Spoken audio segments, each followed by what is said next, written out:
This is Kenji Yamada. We're at Chelsea Manning Plaza, formerly known as Bradley Manning Plaza, in San Francisco, which was formerly known as Justin Herman Plaza. Today is Labor Day. We are actually attending an Occupy convergence, an attempt to bring San Francisco Occupy back. Occupy San Francisco and Occupy in New York were the two most long-lasting occupies. Actually, Occupy San Francisco lasted longer, but then they were driven out by the police. Kenji told me he has his reservations and misgivings about Occupy, and I'm curious about those. I appreciate and I sympathize with a lot of the various aims that the different Occupy movements have pursued, preventing military aggression by this country, resisting various kinds of abuse of power, including by the police in many cases and by other authority figures. I do have some misgivings. Those mainly have to do with the issue of public relations and winning the support of the general public, of voters and regular people, maybe who are not usually so politically motivated as most of the people who attend Occupy events. You are very strong on restoring the Fourth Amendment. That's right. And getting back our privacy rights. So is Occupy. That's another point, where I think we have a lot in common in terms of what outcomes we would like to see. My misgivings are mainly about tactics, about ways of getting there. In particular with the issue of public relations, of the image that these projects, these efforts have to the general public. I myself come from a pretty much I guess I would say a suburban background, people who are not really into political agitation, a fairly mainstream kind of style of living. Here in the Bay Area, I grew up in Contra Costa County mostly, which is, just a little east of Oakland, the Oakland Hills, but it's a different culture, I think, even over that short distance than a lot of the cultures you find in the inner Bay in Oakland and Berkeley and so on, and in San Francisco itself.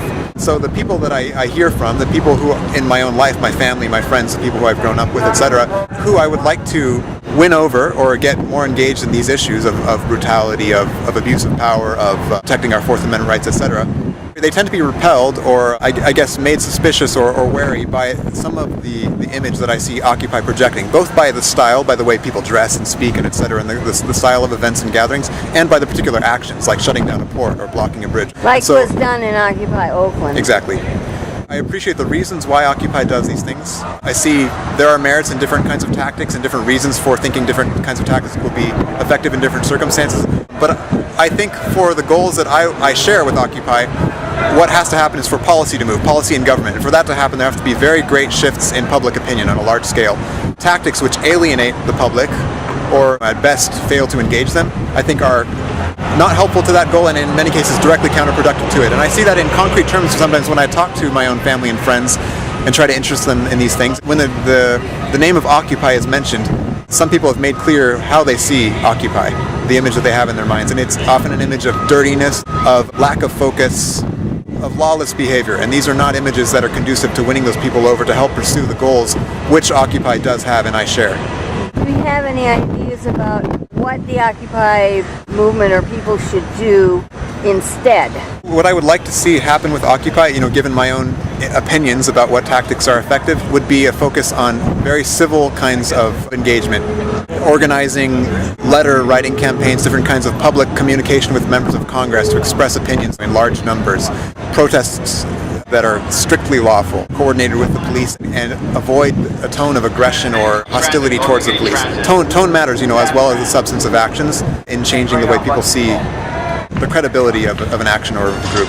And I see sometimes in the blend that is Occupy, which is of course a complex blend of a lot of people with different experiences and goals, etc., within that blend are a lot of currents of attitudes towards police and authority that I think turn off the mainstream. So I guess what I would like to see is for those currents to be weaker, to be lessened within Occupy. And I know that a lot of people within Occupy would directly disagree with me with that and on that. And well, what do you think they would say in disagreement? Well, I think some people believe that the strictly lawful, or I guess the less threatening tactics that I would like to see are simply not going to be effective. Maybe I would expect to hear the quotation, from Frederick Douglass about how power concedes nothing without a demand, never has, never will, etc. And I think there's some merit in that, but I just don't see a scenario in the structure of government decision-making that we have in this country where policy change will happen without large-scale changes of opinion, and I don't see large-scale changes of opinion without tactics and images by the people agitating for that are not threatening to the people who they want to convince. That is the large mass of the American public. Actions, as direct and as threatening, as demanding in Frederick Douglass's terms as they may be to the authority, actions such as shutting down ports, blocking bridges, etc., are not going to achieve that end.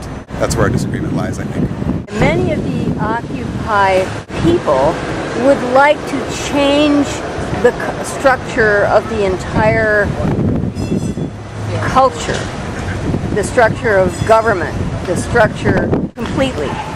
They feel that it's so dysfunctional that it's just going to bring itself down. It's going to crumble out from its own dysfunction. You're talking about working within the structure, so what is your response to that? And when they were out here at this Justin Herman Plaza, they were attempting to create a new culture. I've heard many of them say that all these buildings and this money and everything is going to crumble because of its own weight because it's not working, and that it divides people from people. And they were trying to create, many of them, a situation where everything was shared and where there was compassion and caring for each other in the face of mammon, if you understand what I do. Mammon. I was raised a Christian, so I do understand that term.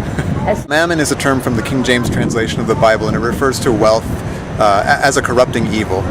You cannot serve both God and mammon is a saying attributed to Jesus in the Gospels. Jesus, we think, threw the money changers out of the temple. He was an anti-money guy, and that was a lot of the impetus here. So what do you say to that? There are people who say you got to work within the structure, and there are people that say you can't. The structure has to be gone, and we have to build something new. I understand the analysis, the perception of the dysfunction of the system which leads people to say that. I have some sympathy with it, but I think the systems being referred to are enormous. They're enormously complex, and systems like that are not easily swept away in the first place. And furthermore, when swept away, they're not easily replaced by something which performs the good and useful functions that they used to perform.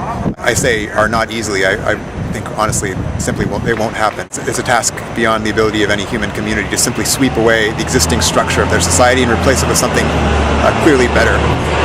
Would you like to see it changed from within? I think it's not a mutually exclusive choice within and without. Obviously, in a sense, everyone here is without in that these are not people in the corridors of power. They're not sponsors of congressmen, members of Congress. They're not in those networks. In that sense, they're outside.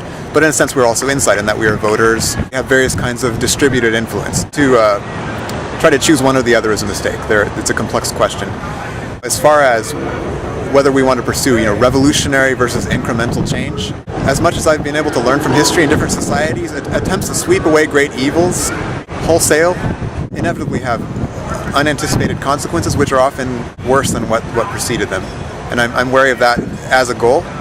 But before we even get to that, the question is, can it be done? And I don't think that the people in Occupy are numerous or influential enough to achieve that end. As vehement, as focused, as determined as their actions may be, blocking of some ports and bridges will gather the news for a little bit, but it will not shake the foundations of power because there are not enough people doing it. And there are not enough people doing it because the attitudes, the culture, the assumptions, the comfort level of the people who need to be won over is antithetical to that kind of behavior.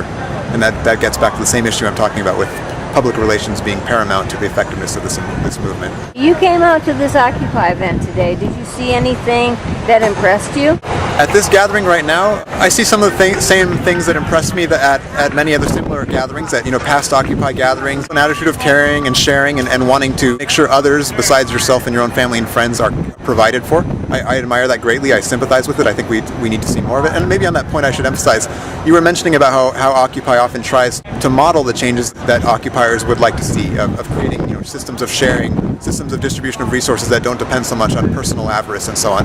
I admire and sympathize with that. To the extent that Occupy tries to model these things on a small scale, work out the problems and counter the problems, develop solutions for them that maybe will become scalable, I thoroughly agree with that, and I think that's what they ought to be doing, and I applaud them for it. When they demand such changes be implemented on a large scale without having worked through these problems, without having addressed the objections of wider society, there I part company.